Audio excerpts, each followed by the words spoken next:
Hi, my name is Louis. I came to talk to you about a part of the brain called the little brain, the cerebellum.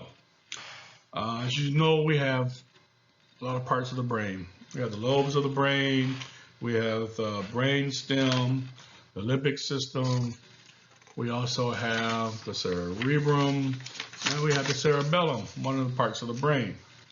In Latin, the word cerebellum means little brain. As you can see, little brain is right there. The cerebellum is located behind the top part of the brainstem where the spinal cord meets the brain, and it's made of two hemispheres. Two. Okay? But if you're directionally challenged like me, I can use some more directions. The cerebellum is situated at the base of the skull, which is right there. Okay? And above the brainstem, right there, and beneath the occipital lobes of the cerebral cortex. All right. I had to pronounce that right. I hope I did a good job. So as you see, the side view of our brain. Facts about the cerebellum. As you know, the cerebellum, which is right there, looks like a big piece of cauliflower, but that's okay. It's a relatively small portion of the brain, like cauliflower. But it's about 10% of the total weight and contains roughly half of the brain's neurons. And that's a lot to be such a little thing. The cerebellum is also located in the division of the brain called the hindbrain. As you can see, there's the midbrain, the hindbrain. The hindbrain is divided into two subregions called the mesencephalon and the myencephalon.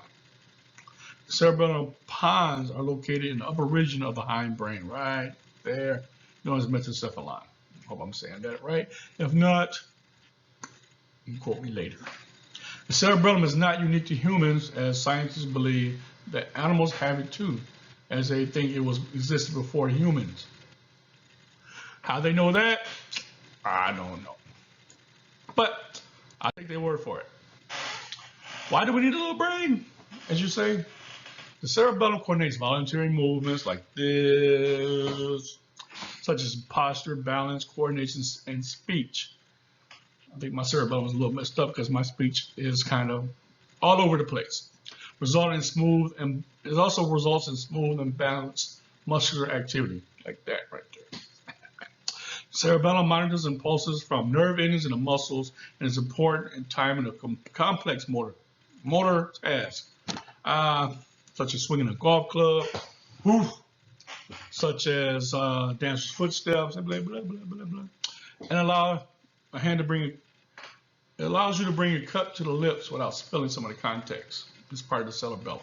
Okay?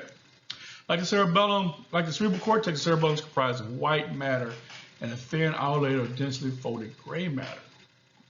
It's important to know. All right? As you say, if you damage your cerebellum, look at that. You unsteady gait.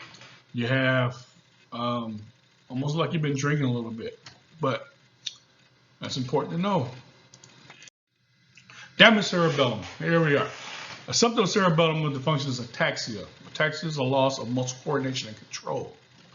One of the problems with the cerebellum, such as a virus, a brain tumor, or toxins in the brain, can cause such symptoms: inability to judge distance, impaired coordination in torso, arms, or legs, frequent stumbling, as I just showed you, and unsteady gait, which is about the same thing, uncontrolled or repetitive eye movements, and slurred speech is some symptoms.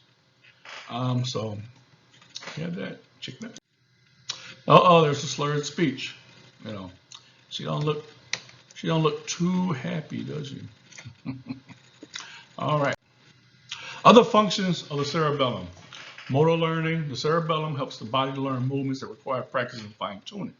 For example, the cerebellum plays a role in learning to ride a bicycle or play an musical instrument.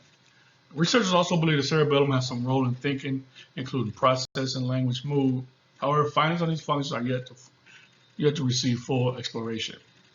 I guess they didn't have many rats to work on. Disorders that could cause damage: stroke, brain bleeds, toxins, genetic anomalies, infection, and cancer. Ways to protect that brain of yours. I have a big one, as you see.